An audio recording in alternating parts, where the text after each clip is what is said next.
Hey Waffle Gang, I do hope you are well. My name is Mark, and today we're checking out some more Reddit stories. If you do love a Reddit story, why not consider hitting that like, subscribe, maybe that notification bell too, and let's crack on with today's first story. Much love, guys. Now, today's first story comes from a throwaway account and says neighbor, 40 female, it's a neighbor story, keep showing up unannounced to my 24 male house. I recently moved into a new house in a small gated community over the summer. This is the first time I've lived in a house since I was little. When I moved in, I received a lot of welcome gifts from my neighbors since it's a very tight-knit community. This is how I met most of my neighbors, including Dana and her husband. Dana is my next door neighbor. The first time we met, Dana came to my front door with her husband and 3 sons to introduce themselves. They brought me homemade cookies as a welcome gift. Her sons were really into dirt bikes and saw mine in the garage as I was moving in.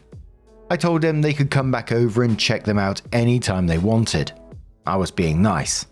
Dana never really said anything or gave out any red flags. The next week I was at work and got a motion notification from one of my cameras. It was a video of Dana by herself looking into a window on the side of my house.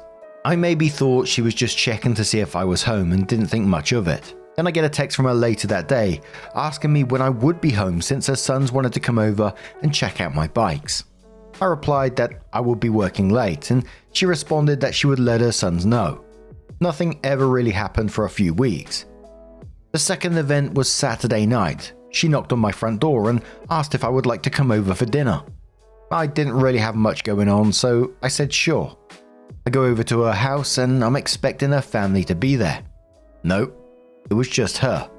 She said that her family was visiting a family member. I didn't want to be rude, so I ended up staying. Dana is a big talker, so I barely got a word in that night. It felt strange, but it was just a conversation. I saw her husband Chris a few days later while checking the mail, and he asked me if I enjoyed Dana's cooking. I responded it was great and I wished he could have made it. So I guess he knew about us having dinner and was fine with it. The third event was a few days ago. My camera caught Dana walking in my backyard by herself, looking into my shed. I confronted her on the phone and she said she was just looking for a shovel.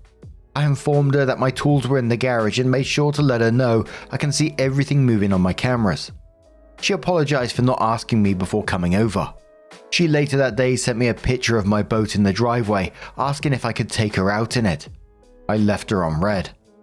The latest event happened last night. I had my somewhat new girlfriend over at the house. We were grilling in the backyard having a good time when all of a sudden Dana shows up with her boys and literally self-invited her family to dinner. It was extremely awkward for everyone. I tried telling them that I didn't have enough for everyone. Dana claimed that her family wasn't that hungry. Dana didn't leave until my girlfriend left. I'm extremely confused if Dana is into me or just has no social awareness. The only thing at this point keeping me from straight up confronting her is that we are neighbors and have to live next to each other. Her husband has been nice and doesn't give off any strange vibes. What do I tell her to leave me alone? Do I need to wait for her to do something again?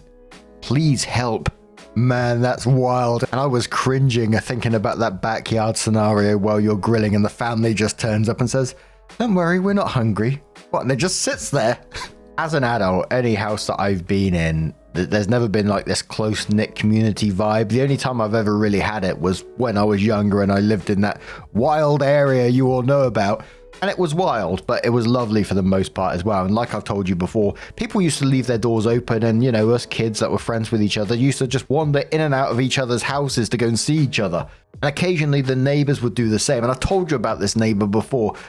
We just all sat there watching family TV one Saturday evening. And, you know, I'm sat on the floor next to my dad, who sat in his armchair. My mum sat in her own armchair. And then we got a sofa against the back wall. And this neighbor just comes wandering in with her bare feet, puts them up on the sofa and started picking her toenails off. It was grim. Screw your face up as much as you can right now. That was my face. I can remember one of my brothers coming down the stairs during all this, looked over the stairs to see her on the sofa with her feet, and he was like, fuck that, straight back up the stairs. A user says to the OP, "This woman thinks she owns your house. I hate neighbors like this. Commenter says, OP said she's the HOA president. OP is so fucked. Magic says, get blinds for your windows and keep them shut. Motion sensor lights. No trespassing signs. Get a security system. Just call the cops. Going into your property looking for a shovel is just testing the waters. Give her an inch and she'll take a mile and your life will be misery. Better she hates you than steals from you.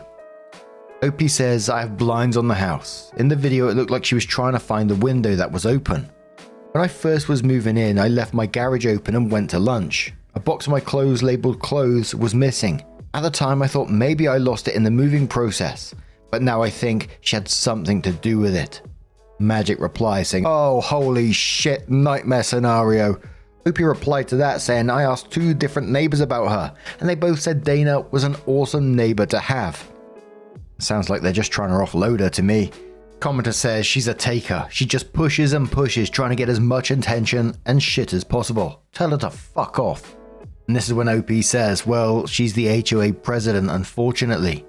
Ruby replies saying, oh my god, dude, living with an HOA sucks already, but next door to the president, she's not into you. She's into everyone, and by that I mean the type of people who become HOA presidents are always hater hall monitors.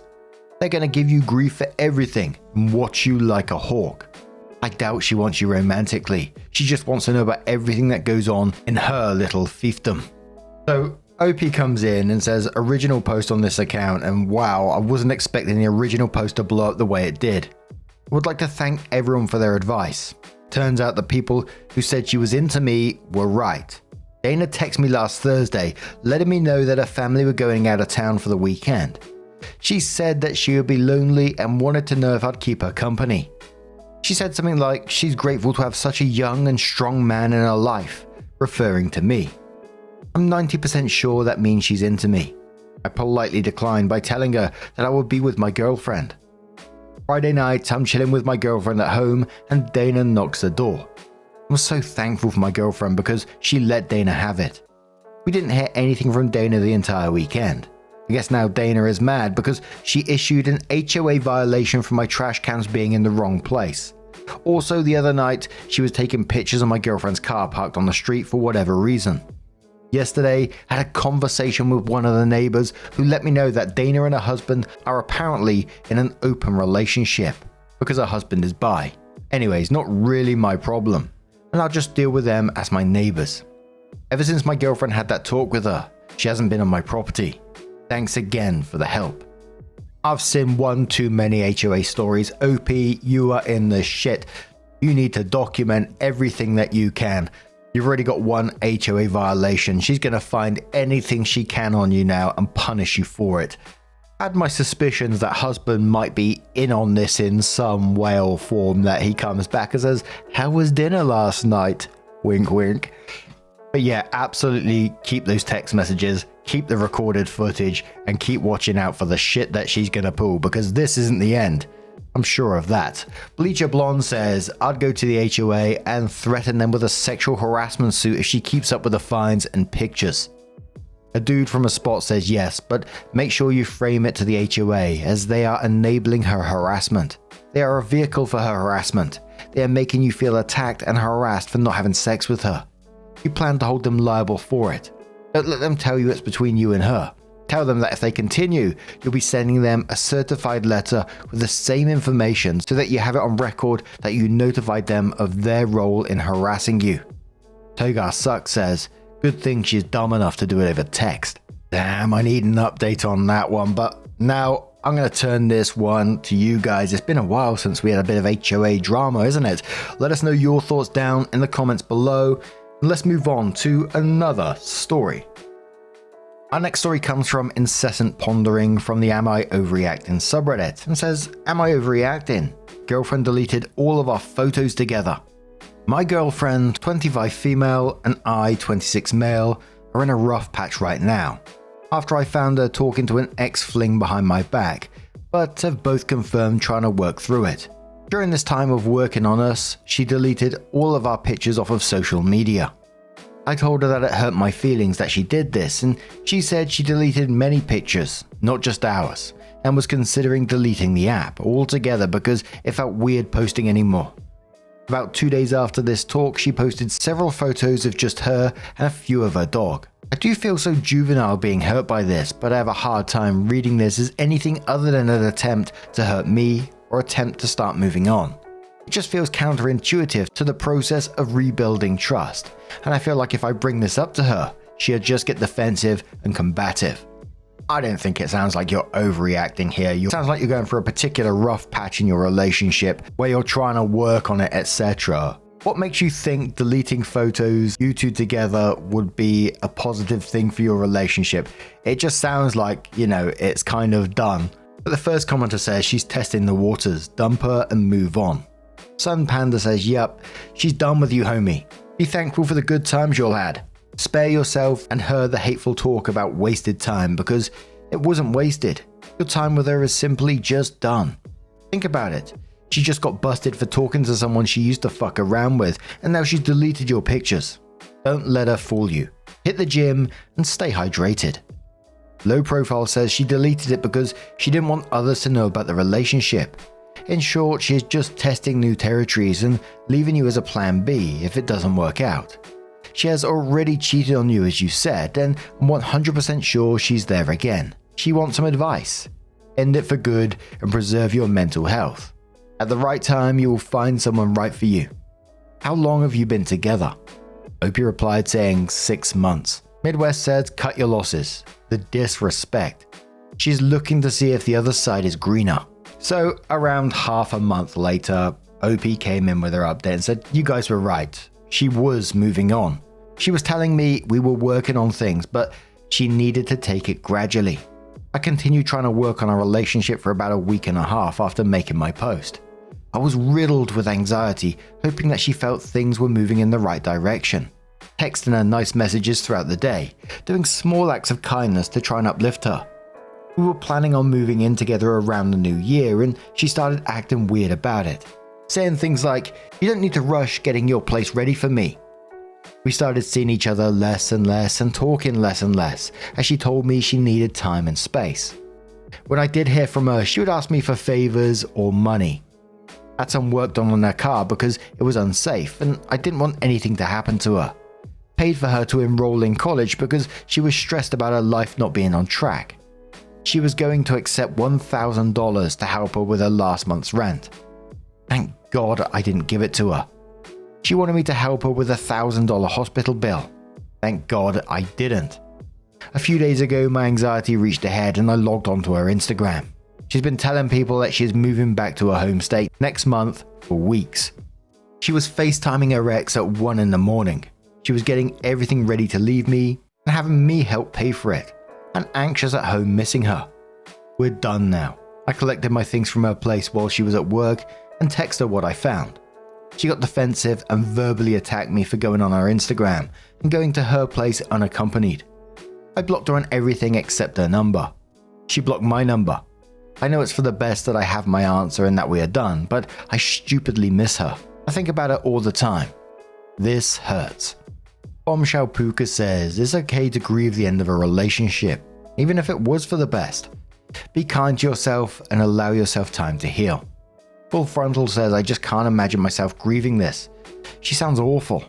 Opie says, it's only the bad showcased here. In hindsight, yes, I ignored and tolerated things I shouldn't have. But loving someone makes you overlook things you shouldn't, and the good times did exist. Trying to spend less time thinking of those good times these days. Relative Standard says, please don't ever think that the next time you give your heart to someone that they don't deserve the exact same treatment you have given this ex. You sound like a wonderful partner and a lovely human. Someone will be so lucky to have you and they will be so worth it. Your ex sounds awful and no doubt will get their karma. You know that you gave her the world and it wasn't enough. Don't let her treatment of you make you bitter. My concern would be for you to think that all women are like this, etc. And they aren't. There are so many amazing women who will be worth all this nonsense. I'm sorry you're hurting. Breakups are the worst, but why not organize some sort of solo trip to help heal and reflect? If you like the outdoors, look into camping. If you like the city and party, then go to a new one and book a hotel and just treat yourself.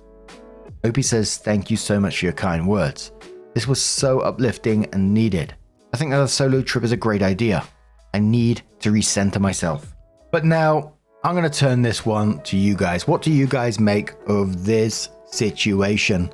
Let us know your thoughts down in the comments below. And let's have another story from the Am I the Arsehole subreddit. And this one's from justmamacita, who says, am I the arsehole here for refusing to hand over my grandmother's jewelry to my cousin who was promised it first? My grandmother passed away last year, and she left me, 24 female, a beautiful jewelry collection in her will. Growing up, I was very close to her, and we spent countless weekends together where she would let me try on her pieces. It always felt like our little thing, so when she left them to me, I was deeply touched. Here's where it gets complicated. My cousin, 28 female, let's call her Emma, insists that my grandmother verbally promised her the collection years ago, even though there's no mention of it in her will. Emma claims that the jewelry is hers by right because she was the oldest grandchild and used to model the pieces during family events when she was younger. She's even told everyone that my grandmother's decision must have been a mistake or made under pressure. Emma called me last week, demanding I hand the jewelry over to honor what she says was my grandmother's real wish. When I said no, she called me selfish and accused me of stealing what was meant for her. The family is now divided, with some saying I should just give Emma a few pieces to keep the peace, and others telling me to hold my ground because the will was clear. Emma is now posting passive-aggressive messages on social media, making me out to be the villain. I feel terrible because I don't want to cause family drama, but I also believe my grandmother knew exactly what she was doing when she left the collection to me. Am I the arsehole here? Look, she's the one who's causing the family drama here. She's the one who's turning to social media and then trying to manipulate you, posting passive-aggressive messages, and you're simply just honoring your grandmother's wish. I think it's one thing when you're in that position and someone comes up to you and says, talks to you family member to family member and says, I would really love if there's anything like, if there's a spare piece that I can maybe have to remember grandma. I think that's something, isn't it?